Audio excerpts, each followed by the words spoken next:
Mais um Resiliência Saúde começando. Eu sou a doutora Cristina Bianchi, médica ginecologista, host deste canal.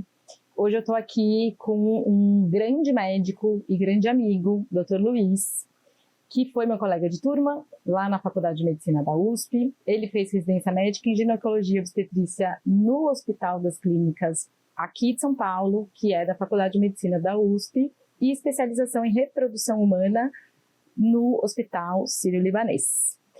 Dr. Luiz, muito bem-vindo, muito obrigada por aceitar o convite. Hoje a gente vai bater um papo sobre assuntos de reprodução humana, né? Desde os primórdios, né? De quem precisa, quem não precisa, vamos desvendar alguns mitos. E já para começar, Luiz, eu entendo que nessa era digital, onde a informação circula muito rápido, acaba chamando muito mais atenção quem tem problema do que quem não tem. Sim. E as pessoas têm uma impressão errada de que a reprodução humana ela é quase necessária para todo mundo. Então, eu queria que você explicasse aqui para a gente quem precisa, qual a incidência de casais inférteis. Perfeito. Bom, a reprodução humana ela tem várias abordagens, né? Então, a gente pode tratar casais que estão tentando engravidar, a gente pode preservar a fertilidade daquelas mulheres que desejam planejar ou postergar a maternidade. Vamos falar um pouquinho dos casais. Então, mais ou menos 10 a 15% dos casais terão alguma dificuldade para engravidar. Gente, 10 a 15%, não é 80%? Sim, sim. Né? Um exemplo também em relação a esses sustos, né? Então, muitas vezes a pessoa faz lá um exame que viu que tem endometriose, uma doença benigna que pode causar dor e um dos sintomas também é infertilidade. 60% das mulheres que têm endometriose vão engravidar naturalmente, sem qualquer ajuda, sem qualquer tratamento. Então, também é isso, assim, né? Então, acho que muitas informações geram muitas vezes muitos medos, etc. Mas 10 a 15% dos casais terão alguma dificuldade para engravidar. E é lógico que quanto maior a idade do casal, maior a chance dessas pessoas estarem nesse grupo, né? Uma outra abordagem da clínica muitas vezes é essa preservação de fertilidade. Então, isso vem crescendo também ao longo desses anos.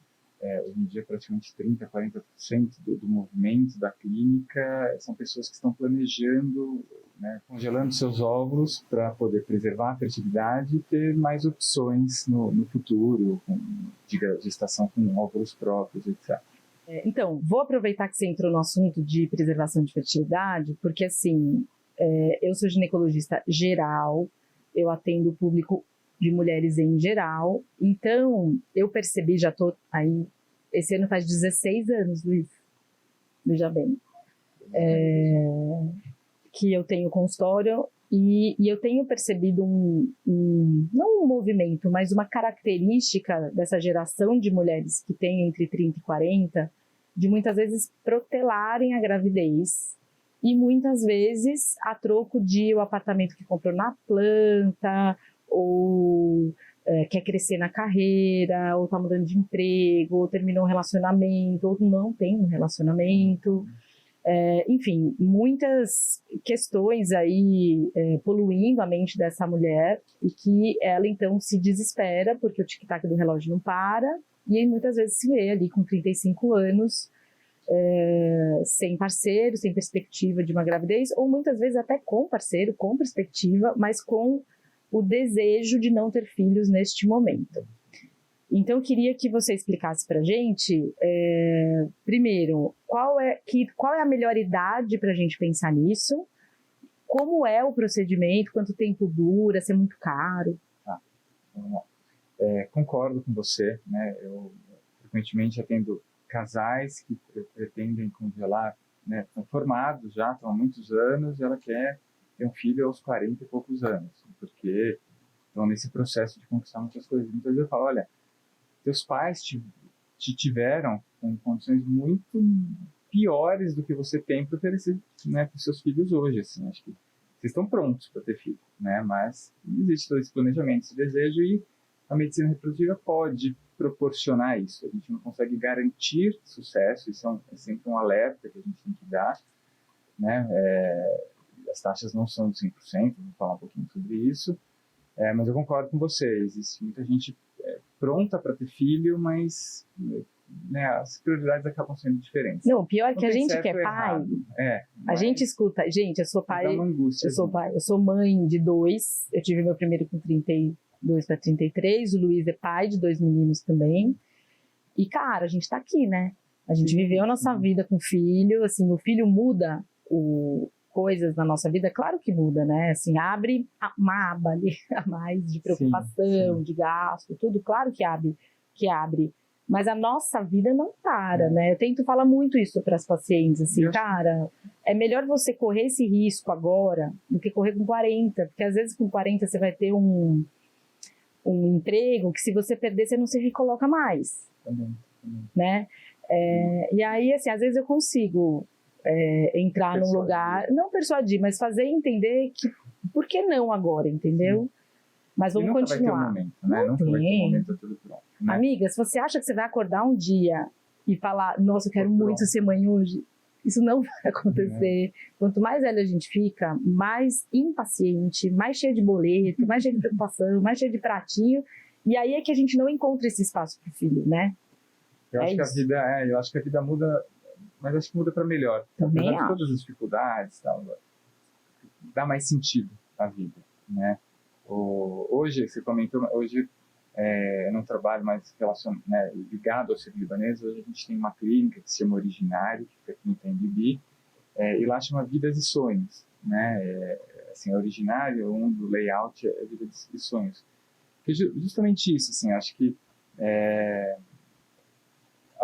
dá mais valor à vida, assim, sabe? Acho que muda nosso propósito, nossos objetivos e algumas coisas que a gente acha que são prioridade agora, na verdade, isso muda, né? Depois que você tem um filho, muda o mindset. Mas, bom, você comentou sobre quem são as mulheres, né, alvo dessa preservação de fertilidade. Então, todas as mulheres que eventualmente têm mais de 30 anos, que não têm o desejo ou não têm um planejamento de ter filhos nos próximos anos, quanto antes ela fizer um procedimento de congelamento de óvulos, maiores são as chances no futuro, né? Existe um conceito chamado reserva ovariana que se relaciona tanto à quantidade de óvulos que uma mulher pode produzir quanto à qualidade. A qualidade dos óvulos, o principal fator relacionado a isso é a idade da mulher. Outros fatores, como hábitos de vida, ansiedade, viver numa cidade poluída, tem vários outros fatores que também se relacionam à qualidade de um óvulo, mas o fator idade é o mais importante. Tá? Então, quanto maior a idade da mulher, menor a probabilidade daquele óvulo ser fertilizado e formar um embrião saudável, que lá no fim, né, do caminho vai gerar um bebê nascido vivo saudável. Então, maiores são os riscos de aborto nessa mulher, conforme a idade avança, maior é a chance de algumas síndromes, algumas trissomias, trissomia 21, que é a síndrome de Down, D13, 18, que é fatal Edwards, entre outras, e maior a probabilidade daquele óvulo, daquele pool de óvulos não gerar um embrião, né? Então, quanto antes a mulher preservar sua fertilidade, quanto antes ela engravidar, né, o que a gente estava falando, maior é a chance das coisas caminharem bem. Mas a idade mínima é 30? Não existe uma idade mínima. Não, né? Se uma menina quiser com 18, ela pode. Pode. Difícil ter esse planejamento, né? Mas pode, 27, 28. Tem um colega nosso que ele fala, que todo pai deveria, aos 26, 27 anos, ir lá pagar, se ele quer ser avô, paga o congelamento de óvulos para a filha, porque, né, ela vai postergar, ela vai focar na carreira, tudo, e lá na frente esses óvulos serão úteis, né? É uma brincadeira, assim, né? Mas, o que vem na minha cabeça, quando você fala isso, é o tempo de congelamento, né? Se influencia ou não. Então, vou chegar lá, né? Então, vou voltar sobre o conceito da reserva ovariana. E a gente sabe que, por exemplo, os óvulos de uma mulher de 30 anos e de 33 anos têm pouca diferença em relação à qualidade, né? Vai perdendo um pouquinho de qualidade ao longo do tempo, mas esses 2, 3 anos terão um peso muito menor na qualidade do óvulo do que o óvulo de uma mulher de 35 para 38 anos. Então, de 35 para 38 anos, esse tempo, né, esse delta T, tem uma aceleração na perda da qualidade. Né? Então, 3 anos de uma mulher de 35 anos não é igual a 3 anos de uma mulher de 30. Né? Então, os óvulos vão perdendo um pouquinho de qualidade ao longo do tempo, mas depois dos 35 anos existe uma aceleração, né, nessa perda de qualidade. Por isso que falar, então tem que congelar óvulos antes dos 35 anos. Idealmente sim, mas não tem um prazo para isso. Tem mulher que tem acesso a isso, a essa informação, está no momento de vida ou teve esse clique aos 38, 39, 40 anos, e sempre o óvulo dela vai ser melhor hoje do que vai em relação a daqui 1, 2, 3 anos. Então, sempre vale a pena congelar se o objetivo é postergar uma gestação. Tá? Então, isso tem a ver com a qualidade dos óvulos. Existe uma forma da gente avaliar a quantidade de óvulos, que é através de um hormônio, uma dosagem hormonal, que se chama hormônio antimileriano, ou através de um ultrassom que a gente faz, que a gente conta os folículos dentro dos ovários. E quanto mais folículos a mulher tem, mais óvulos aquele ovário consegue produzir quando a gente hiperestimula o ovário. Né? Então, nesse processo, né, da mulher, mesmo com o ginecologista no dia a dia, quando muitas vezes faz uma dosagem de hormônio antimileriano e vem uma dosagem baixa, um alerta, assim, isso não é sinônimo de infertilidade. Isso não quer dizer que ela vai ter dificuldade para engravidar. Por quê? Porque a mulher tem essa reserva ovariana baixa em relação à quantidade. Com 30 anos versus uma outra que tem com 30 anos que tem um antimileriano elevado, essas duas mulheres vão ovular de um único óvulo todos os meses. Então, a chance de gravidez natural vai ser exatamente a mesma. O que muda é quando ela vem para uma clínica de reprodução. Que para a gente, quanto mais óvulos a gente consegue, quanto mais jovem a mulher, maiores são as chances de sucesso. Então, uma mulher que tem essa reserva ovariana baixa, talvez para conseguir um sucesso, talvez tenha que fazer 1, 2, 3 ciclos de indução de ovulação para poder formar um bom embrião, etc. Tá? Enquanto a mulher que tem um antimileriano elevado, consegue mais óvulos em um único ciclo. E além da qualidade dos óvulos, a quantidade de óvulos que uma mulher consegue produzir, né, durante um tratamento de estimulação ovariana também vai diminuindo. Então, você aos 30 anos conseguiria 15, 20 óvulos, depois aos 38 talvez consiga 6, 7 óvulos. Cada mulher tem uma característica muito individual isso, né? Mas a gente sabe que isso junto com a qualidade também vai diminuindo e por isso quanto antes melhor.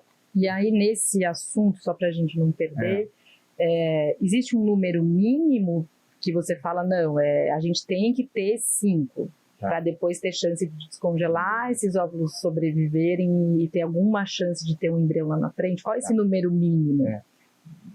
Uma vez a gente estava num congresso, eu ouvi realizar essa pergunta em 2011, 12, quando o congelamento de óvulos ainda era experimental. E era um belga que estava, né, na palestra e falou, o número mínimo são 200 óvulos. Né? Então, assim, lógico que é uma ironia, né? Mas não tem um número mínimo. Eu acho que na conversa ali, né, na consulta, o que eu falo? Olha, acho que se a gente conseguir 10 óvulos, essa é a nossa chance de sucesso lá na frente. Então, eu pego 10 óvulos, a sua idade, a gente tem alguns trabalhos científicos que olharam para isso, e, olha, com 10 óvulos na sua idade, a gente talvez tenha 60% de chance de você ter um bebê em casa lá na frente. Para conseguir esses 10 óvulos, tem mulher que em um único ciclo a gente conseguiu 20 óvulos. Então, ótimo, ela conseguiu 75%, 80% de chance de sucesso lá na frente. Eu vou falar, com 20, acho que você tem um bom backup. Quanto antes você resolver engravidar, melhor também, porque quanto antes você ou for usar os óvulos ou engravidar naturalmente, perfeito. Talvez você use esses óvulos para o segundo, terceiro filho, se for o caso, não sei, né? Mas muitas vezes algumas mulheres, para conseguir 10 óvulos, precisam de 3, 4 ciclos, né? É a história dessa baixa reserva ovariana em relação à quantidade. E o ciclo que você está falando é uma estimulação artificial do nosso ovário, não é isso? Porque no nosso ciclo menstrual normal, gente, quem estimula é o cérebro. O cérebro, ele é o chefe do ovário. Então, ele manda o ovário funcionar. Então, num ciclo menstrual normal, a gente vai ovular um óvulo. Tem gente que ovula mais, aí são gêmeos, né? Mas a regra é ovular um óvulo. Então, o que os especialistas fazem? Eles usam medicações, que as pacientes normalmente é injetável, né, Luiz? É injetável e oral, mas a maioria é injetável. A maioria é injetável, que você vai estimular esse ovário de maneira artificial, como se ele tivesse um novo dono, que se chama Luiz daí, que vai estimular, hiperestimular. Então, esses óvulos, em vez de aparecer vai aparecer um monte. E aí você vai lá, olha isso com ultrassom, é isso? Como é que é daí? Então, o processo de estimulação ovariana, então imagina que a mulher tem um ciclo menstrual, esse ciclo menstrual consiste ele começa com a menstruação, que é a descamação do endométrio lá de dentro do útero. Então, a gente está falando do útero. Existe o ovário, que é a casa dos óvulos, né, dos folículos. Os folículos são cistinhos que tem dentro do ovário e dentro de cada folículo tem um óvulo.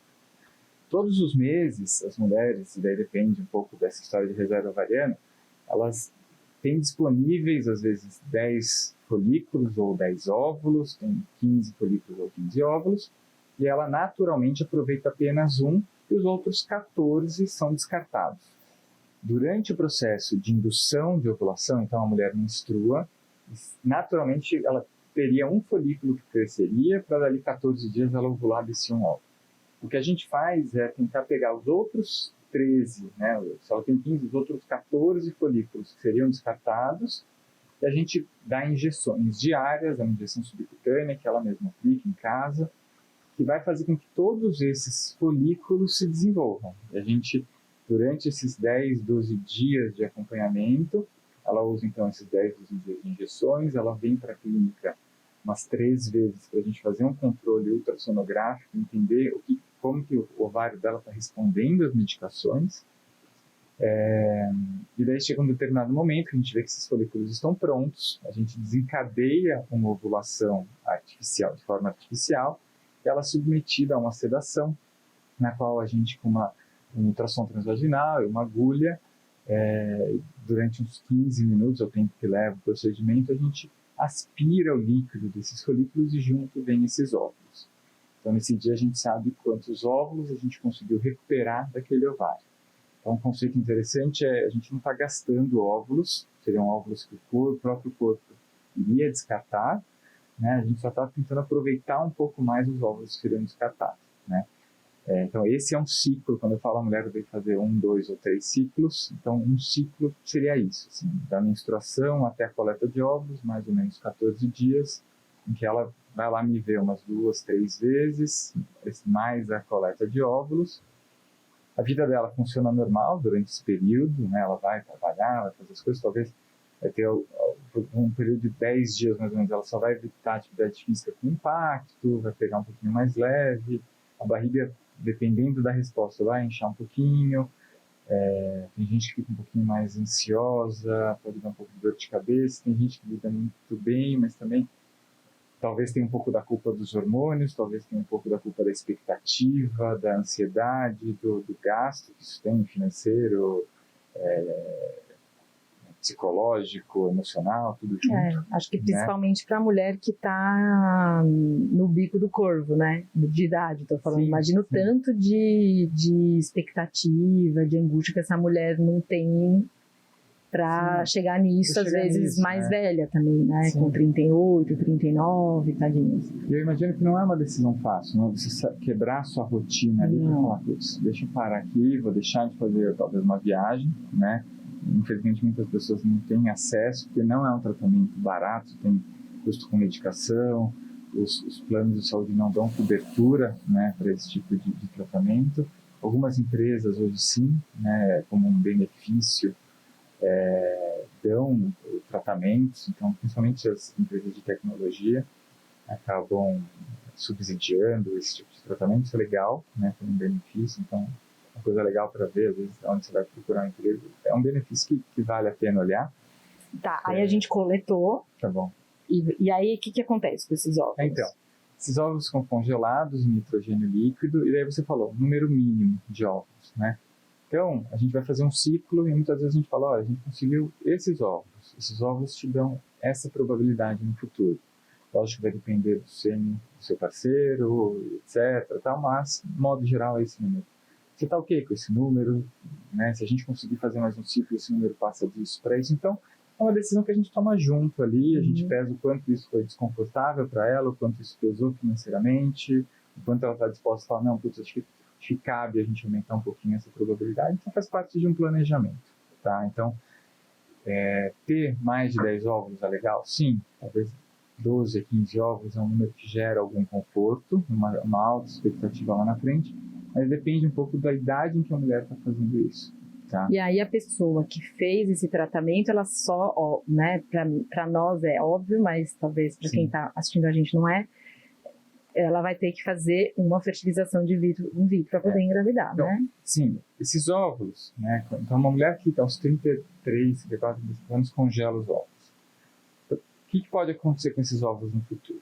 Eu torço para que ela engravide naturalmente do primeiro filho, do segundo filho, deu tudo certo, um dia ela vai ligar para a gente e vai falar, olha, não vou usar esses óvulos, ela tem a opção de descartar esses óvulos ou doar para outros casais que precisam de óvulos doados, tá? Ela vai definir isso e a gente vai dar o destino que ela desejar para esses óvulos. Então, uma possibilidade é ela não usar, né? A outra possibilidade é ela encontrar alguma dificuldade para engravidar naturalmente e precisar desses óvulos para uma primeira gestação, tá? Ou, às vezes, ela engravida aos 36, 37 anos, naturalmente, mas ela resolve ter um segundo filho aos 40 anos. E a gente sabe que aos 40 anos, 35% das mulheres, 35, 40, não vão conseguir engravidar naturalmente, por aquele fator lá da reserva ovariana, perda de qualidade. E daí esses óvulos podem ser interessantes para um segundo filho, talvez, né? Então, é isso. E daí, quando a gente resolve usar os óvulos, daí sim, os óvulos são descongelados, a gente tem que olhar para o parceiro, então tem que ter feito toda uma avaliação dele em relação à qualidade de sêmen, esses óvulos são fertilizados, formam embriões, esses embriões são cultivados dentro do laboratório por 5 a 6 dias, eles passam de uma única célula para 150 células, e daí com esses embriões a gente pode simplesmente escolher um e colocar dentro do útero da mulher, desde que ela esteja, né, sincronizada a esse processo. A gente pode transferir esse um embrião e congelar os excedentes, né, para que ela possa engravidar depois de uma segunda gestação e meio que o embrião lá está pronto. Ou a gente pode fazer uma análise cromossômica desses embriões, né? Então a gente faz, a gente sabe que todas as nossas células têm 23 pares de cromossomos, os cromossomos, né, têm uma função, tem lá dentro de cada cromossomo tem uma sequência de genes, então esse é o nosso código genético, a gente checa se aquele embrião é euploide, ou seja, ela é normal cromossomicamente, ou se esse embrião carrega alguma monossomia ou alguma trissomia, que é um erro cromossômico, que pode ter como consequência uma não gestação, então o embrião que eu colocaria dentro do útero a mulher não iria engravidar, ou um aborto de primeiro trimestre, que você sabe bem que 80% dos abortos acabam acontecendo por erros cromossômicos, então a gente evita esse aborto, por mais frequente que ele seja, sempre gera uma cicatriz, uma dor, então não é algo inócuo. Ou a gente pode identificar um embrião que tem uma trissomia compatível com a vida, então nasceria uma criança com alguma síndrome de família que ama seus filhos com síndrome, etc. Mas é lógico que, né, todo mundo torce pela, né, um bebê saudável e busca isso. Então é isso que acontece com o óvulo, né? Então se você congela o óvulo, depois você vai ter que fazer isso, uma fertilização in vitro, com essas possibilidades de avaliação de embrião, e daí colocar um embrião lá dentro do... Esse embrião que você biopsiou, tá? E agora vamos entrar no assunto delicado. Tem uma síndrome compatível com a vida. O que você faz com esse embrião se o casal não quiser usar? Legalmente falando. Legalmente falando, a gente pode descartar embriões normais e embriões com qualquer alteração, tá? Então, um casal que engravidou e tem lá embriões excedentes. existe uma regulamentação no Brasil que esse casal é autorizado a descartar esses embriões. Ele escolhe, ele pode simplesmente descartar esses embriões. Tá? E os embriões normais, quer dizer, os embriões sem alterações genéticas também? Também pode. Não tem um tempo? Tem. É super ambíguo. A gente sugere, por uma questão de mais de jurisprudência, aguardar 3 anos para depois descartar. Tá? Eu achei que fosse uma coisa bem ditada pelo direito mesmo, sabe? Mas então, teve um congresso brasileiro que o Marcos Tomás Bastos, talvez, foi o ministro era um ministro que participou de toda a lei da biossegurança no Brasil. Né? Então, qual foi a interpretação na época que criou as regras aí, como interpretar tudo isso no Brasil? Que o embrião passa a ser um cidadão a partir do momento que ele tem um útero. Então, a partir do momento que é um conjunto de células que está dentro de um laboratório, a interpretação hoje no Brasil é que não é um indivíduo. Entendi. Tá? Então, os pais têm direito, né? Os pais, os donos né, daquelas células têm direito de descarte. Lógico que envolve aí, cada um tem a sua religião, sua fé, sua crença, então as pessoas também têm sua autonomia. Existem casais que falam, olha, a gente não vai descartar embrião, então eu vou fertilizar menos óvulos, porque eles não querem ter embrião excedente.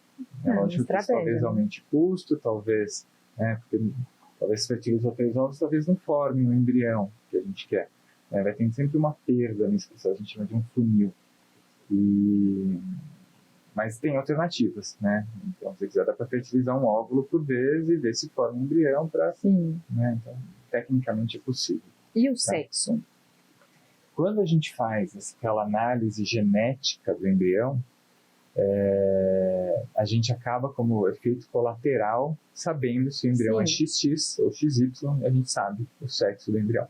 Se a gente não faz análise genética, em muitos tratamentos a gente opta por não fazer. A mulher é muito jovem, os riscos são baixos, né? Isso aumenta um pouco o custo de tratamento também.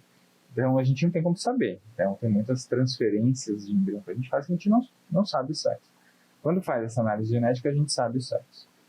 A regulamentação no Brasil, e a gente tenta ser insidioso em relação a isso, diz que a gente não pode selecionar sexo. Então, a nossa sugestão e a nossa argumentação é sempre de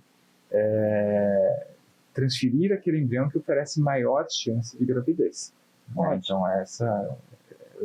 está certo ou errado, não sei, mas é a regulamentação no Brasil, então é assim que a gente lida com essa situação. Aí é raro, muitas vezes. São casais, quando buscam um tratamento, né? Eles querem ter um filho ali, né? Só por curiosidade, porque as pessoas têm essa... eu quero o menino. Acho que muita gente tem essa dúvida, né? Então, vou fazer fertilização, vou escolher. Mas como o Dr. Luiz aqui bem explicou, existem muitas camadas, né? Assim, você não vai decidir única e exclusivamente pelo sexo, né? E muitos casais que passam pelo fertilização in vitro, então, né, tem aquelas histórias, vão selecionar, teremos super bebês, é raro ter essa abundância de embriões para poder escolher, né? Muitas vezes isso é um processo que tem muita perda durante, né? Então, muitas vezes é muito trabalhoso a gente conseguir aquele único embrião, né? Sim. Então, e a análise genética nossa ainda é muito inicial, né? Assim, a gente consegue ver, trissomia é quando a célula divide, né? Lembram das aulas de biologia aqui comigo? Para formar duas células iguais, você tem que dobrar o seu material genético, certo? E aí fazer 2 células. O que acontece é que vai 3 para um lado e 1 para o outro. Entendeu? Então isso você vê o cromossomo. Os genes, o jeito que aquela genética, né, aquela orquestração de ativação e desativação genética vai acontecer, isso, sabe? Esse é o grande segredo da vida, né, Luiz? Assim, como é que isso vai acontecer, né? Só fazendo uma analogia, o que a gente consegue olhar é para o prédio. Isso. Né? Agora, se a gente não consegue ver se o interruptor do 4º andar está funcionando ou não, se a maçaneta da porta 3 do 3º andar está funcionando, a gente não consegue olhar para os genes ainda no embrião, né? A A gente olha para o prédio, então a gente consegue fazer um certo rastreamento. Pois é. Né? Mas existem várias doenças que não são cromossômicas, são genéticas ou várias características, né? Por exemplo, o autismo é uma doença genética e não cromossômica. Apesar de existirem vários genes mapeados relacionados a isso, às vezes tem gene que está ativo, tem gene que não está, então a gente não consegue saber se aquele embrião, né, aquele bebê vai ter autismo ou não. Isso é uma coisa que talvez um dia a gente consiga avaliar. O autismo, ele é um desafio mesmo, né? Super. Eu tenho muitos casais, né, quando vai engravidar, tem muito medo, né, de ter problema, né, de ter um problema na gravidez, ou de ter um bebê com síndrome, com qualquer outro tipo de problema, né. E às vezes tem aquela paranoia do morfológico, né. Hoje em dia, durante a gravidez, a gente faz um exame que chama NIPT, que é justamente isso, né, você checar se o embrião tem problema cromossômico. E aí, claro, dá um alívio, mas a gente nunca vai saber, né, assim, se aquele neném vai nascer e não tem nada de síndrome, né, assim, eu tenho vários, né, infelizmente, nenês que eu fiz o parto que hoje são pessoas autistas, e outras síndromes raras também já vi, mas são raros, né, então eu acho que a gente já evoluiu muito aí desde que a gente fez residência, né, Luiz? Sim. Tanto de coisa que não mudou, né? Mas tá bom. Então, tem um mito que eu acho que persegue os casais. Não é um mito, mas é aquela coisa talvez um machismo, né? De achar que quando um casal não tá conseguindo engravidar, o problema é da mulher, né? É verdade isso? Como é que é essa questão da culpa do homem na história da infertilidade? Então, a infertilidade é sempre conjugal, né? Metade das vezes a gente encontra um fator feminino, metade das vezes a gente encontra um fator... É quase um terço, né? Um terço a gente encontra um fator feminino exclusivo, um terço masculino exclusivo e um terço dos dois, tá? Então, é muito importante também o fator masculino, né? A gente estava falando de autismo, né? Então, a gente acaba colocando, eu falei de reserva ovariana, perda da qualidade dos óvulos, isso está relacionado realmente a aumento de risco de trissomias, aumento de risco de aborto, etc. Mas a idade do homem e hábitos do homem também estão diretamente relacionados ao insucesso de uma gravidez, né? Então, existe um teste que chama teste de fragmentação do DNA espermático. A gente olha para dentro do espermatozoide e vê o quanto aquele DNA que vai fertilizar o óvulo está íntegro ou fragmentado. Então, tabagismo, morar na cidade poluída, estresse, sedentarismo, vários fatores causam um aumento dessa fragmentação. E quando aquele espermatozoide fecunda o óvulo, vai formar um embrião que tem mais risco de ter alterações, tanto genéticas, cromossômicas, etc. Tá? Então, o autismo está diretamente relacionado à idade do homem, tá? Viu, gente? Então, homens acima de 45 anos, mas acima de 40 anos, já aumenta significativamente o risco de autismo. Hoje eu tenho 44, 45 anos, eu sei que eu ter um filho significa ter um risco de 1 a 2% do meu filho ter autismo. Aos 30 anos esse risco é muito menor que 0,5%, talvez. Então, a idade do homem tem um aspecto, tem uma influência importante nisso, né? E outras condições, tem vários outros fatores que podem alterar a qualidade do sêmen, tá? Então, a avaliação do fator masculino é super importante, tanto lá na clínica, faz parte da nossa consulta, também bater um papo com um urologista especialista nisso, porque é o casal que tem que ser avaliado, né? Então, sim, o peso não é só na mulher. É igual, né, pelo que você falou? Sim, tá. É muito igual. E aí, o homem pode congelar a esperma? Então, pode, é um procedimento simples, em discussões informais. Eu estava discutindo com um urologista, assim como hoje a gente recomenda às mulheres congelar sêmen, assim como hoje a gente recomenda às mulheres a congelar óvulos na jovem, se ela planeja engravidar depois de uma certa idade, talvez chegue o momento em que a gente vai sugerir aos homens também congelar sêmen se eles planejam engravidar depois dos 40 anos, talvez. E aqui seria para evitar doenças, para evitar doenças, né? Diminuir o risco de autismo, dentre outras doenças. A medicina não está, isso não é, eu não posso falar isso não é verdade hoje. Mas tá hoje é viável assim, congelar? É super viável. O congelamento seminal é muito simples, diferente da mulher que para a gente conseguir um óvulo, ela tem que passar por todo aquele processo que eu expliquei. O homem é igual fazer um espermograma. Então, ele, por masturbação, ele ejacula num potinho e aquele potinho gera umas 3 a 4 alíquotas que podem, 2, 3 ou 4 alíquotas que podem ser congeladas, e cada alíquota dessa a gente pode usar para uma fertilização in vitro. Então, para o homem é mais simples, de certa forma. Então, 2, 3 coletas. Isso é feito, por exemplo, homem que tem câncer de testículo. Antes de fazer a cirurgia, eles congelam várias amostras e daí, né, quando for pro filho, vai precisar fazer fertilização in vitro e tudo, mas você preservou a fertilidade do homem. Isso é simples, o custo é muito menor do que congelar óvulos. Então... Sim, e só também pegando esse gancho com você, a gente usa a preservação de fertilidade também em pacientes oncológicos, sim, né? Sim. Então, quando existe um tumor onde a gente vai precisar ou remover cirurgicamente os ovários ou fazer um bloqueio hormonal, levar essa mulher para a menopausa, né, que acho que o grande exemplo são as pacientes do câncer de mama.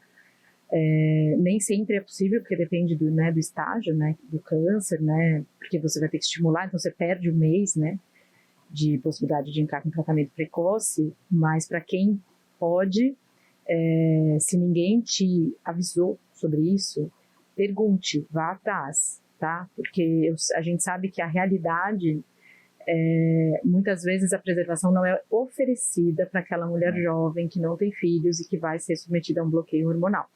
Então, essa é uma informação que vocês precisam ter. Então, a mulher, né, é isso mesmo, a mulher que tem diagnóstico de câncer de mama, a quimioterapia, né, acaba sendo muito deletéria aos ovários. Então, não é incomum fazer uma quimioterapia e sair dessa quimioterapia em menopausa. Né? A maioria acontece isso. Ou tem uma reserva muito baixa que ainda mantém ciclos, mas são ovários que não têm um potencial de gerar uma gravidez. É possível você fazer isso, congela embrião, congela óvulos, né? São 15 dias que a gente acaba usando, né, nesse processo.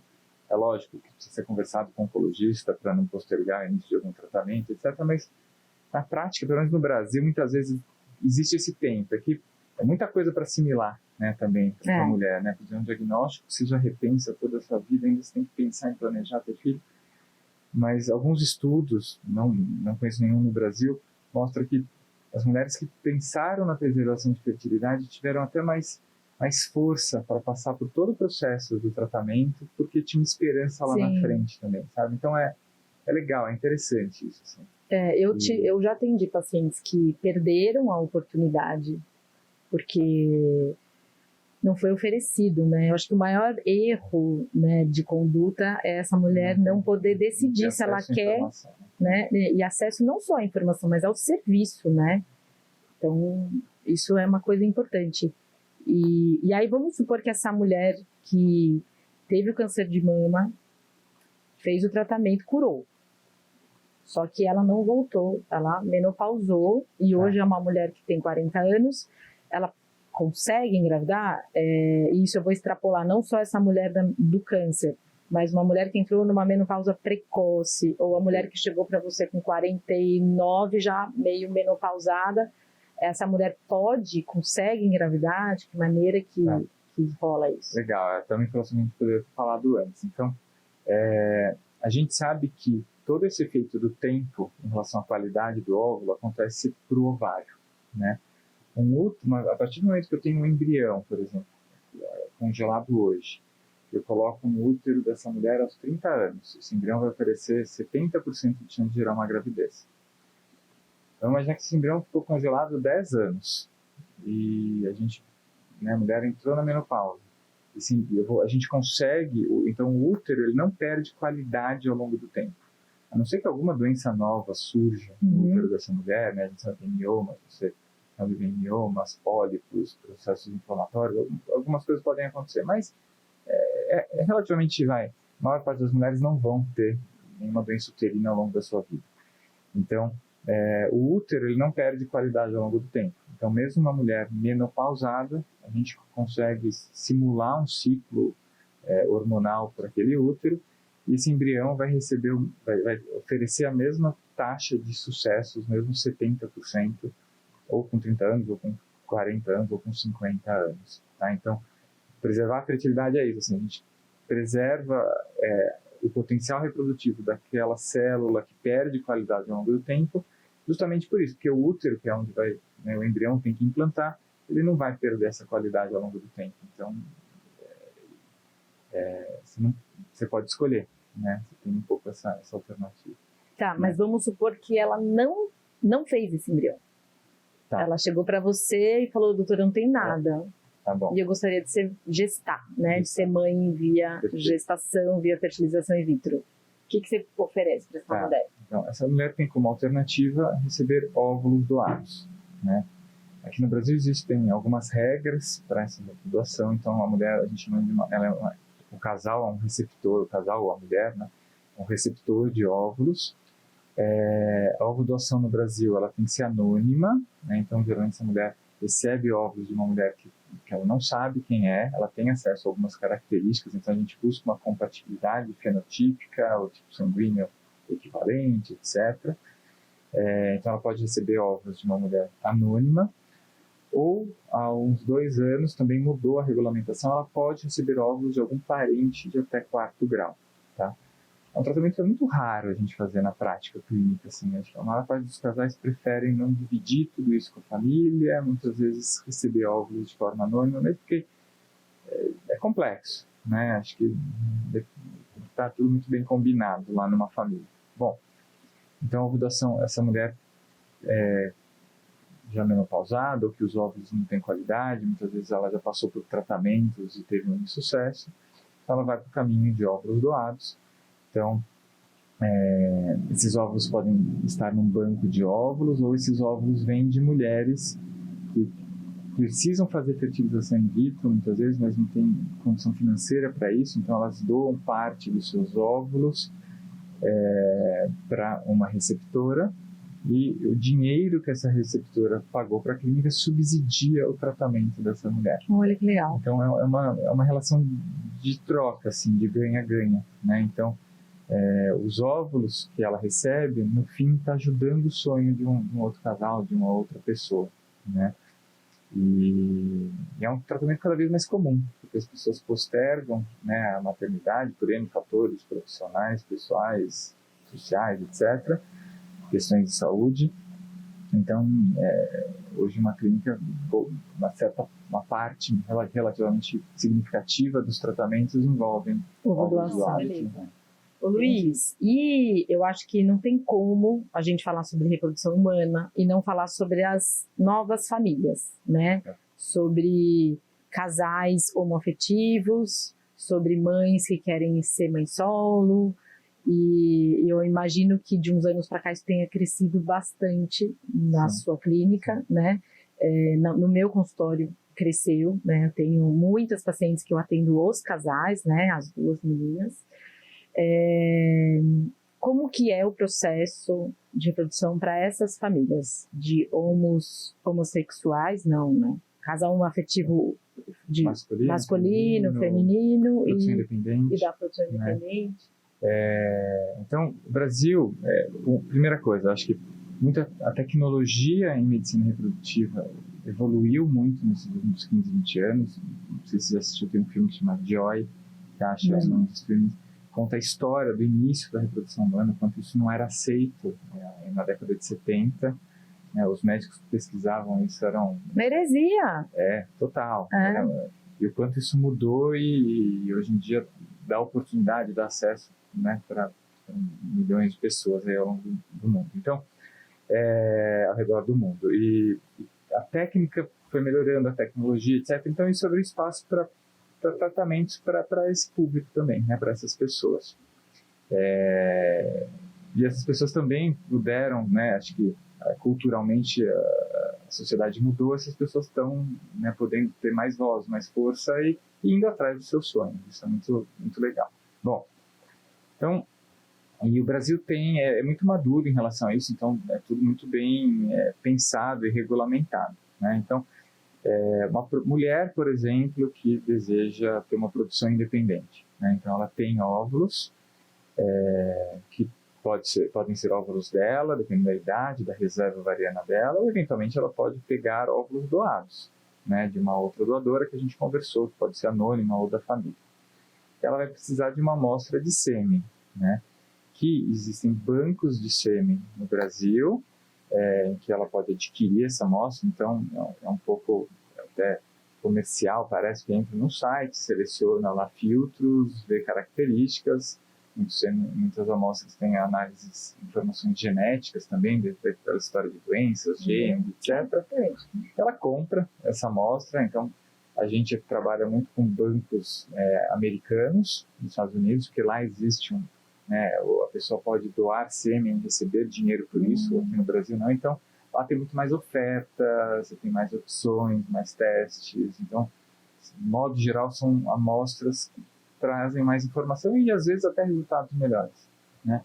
E não é tão caro assim, não é tão mais caro do que ter a amostra nacional. Mas a mulher vai adquirir uma amostra de sêmen, essa amostra chega lá na clínica e a gente vai ou estimular o ovário dela através daquele processo que eu expliquei para coletar os óvulos, ou ela vai receber óvulos de uma doadora, a gente vai formar embrião, testar geneticamente esse embrião ou não e transferir para dentro do útero. Então esse é um caminho.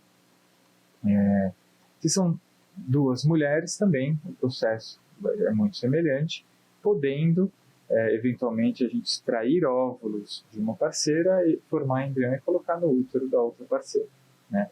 O que a gente não pode é misturar óvulos das duas, a gente precisa saber de onde aquele embrião veio, tá? Isso no passado podia, pelo menos essa mais recente, a gente tem que ter uma rastreabilidade biológica por uma questão de segurança, pensando no futuro, etc., relação a doenças, etc. Bom, então esse é um tratamento que existe.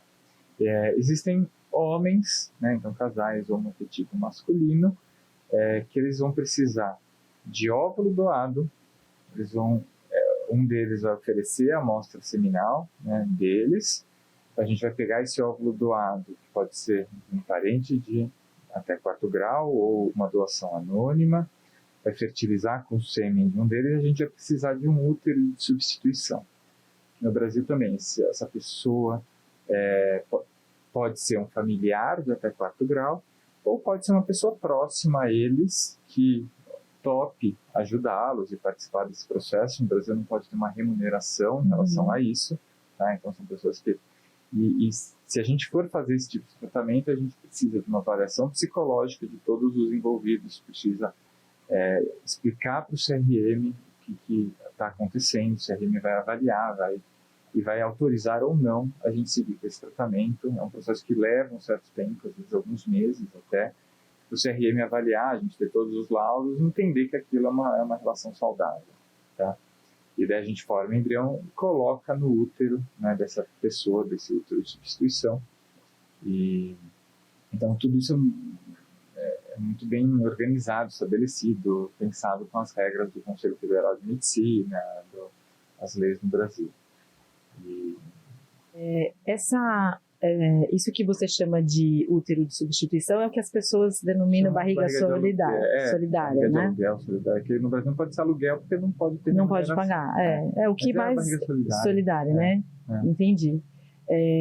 Eu tô do lado de lá, né? Assim, eu sou a continuação. E ano passado eu tive a oportunidade, né, de fazer o pré-natal de uma mulher que é minha paciente, que eu já fiz os partos, tudo, e ela foi barriga solidária do irmão. Jura? Porque a esposa do irmão tinha um problema ali no útero, e então ela não poderia gestar, porque tinha uma malformação uterina, e ela então se dispôs a ser a barriga solidária do irmão. Legal. Foi muito legal. E aí, nesses casos, gente, só para tanto nesse caso, onde ela foi barriga solidária de um casal heterossexual, mas quando são duas mulheres, existem técnicas de estímulo de lactação na mulher que não está gestando. Então, é possível a mulher que não gestou fazer uma estimulação que começa ali no 5º mês da gravidez, com remédios, com estímulo mamário, para ela tentar, então, amamentar, né? Foi muito emocionante. Né? Acho que foi um dos partos mais emocionantes, assim, da minha vida. É bem legal. E ela tentou fazer... Ela super fez, ela conseguiu até os primeiros dias, porque ela não mora no Brasil, ela mora fora, então depois eu não vi mais o neném. Mas os primeiros dias ela não precisou nem de complemento. Jura, que legal. Ela conseguiu, aí depois precisou, né, de complemento. Não, tá maravilhoso. Gente, eu acho que a gente conseguiu abranger talvez a maioria dos tópicos, assim, né, de maneira geral, mas claro que é um assunto muito interessante, que tem muita dúvida, deixe os comentários, nos comentários aqui embaixo as suas dúvidas, porque daí a gente traz o Dr. Luiz, que é nosso parceiro, de volta para responder as dúvidas de vocês. O Dr. Luiz, né, só reforçando, trabalha na clínica Originária, que fica aqui em São Paulo. Então você que é aqui de São Paulo, ele é daqui, mas como ele mesmo já citou, ele atende muitas pacientes de outros estados, de outros países, né? Existe hoje a telemedicina, que permite que a gente converse com a paciente, né, sem estar no mesmo ambiente. Isso é também revolucionário. Eu queria agradecer muito o Dr. Luiz por todos os esclarecimentos. Deixa o seu contato, suas redes, seus tudos aí para nós. Vamos lá. Obrigado, acho muito legal. Eu sou um sócio lá da Originária, uma clínica focada em medicina reprodutiva, que tem todo, né, tem um olhar 360 para esse assunto. A clínica é originário.com.br. Eu tenho um Instagram que é Dr. Luiz F. Eu nem sei meu Instagram. A gente vai deixar. Boa. Acho que é Luiz F. Henrique. Fala que vai deixar. Vamos deixar o Instagram. E é isso. Acho que tô aí. Obrigado. Até a Obrigado próxima. mesmo. Até mais. Tchau, tchau. Tchau, gente.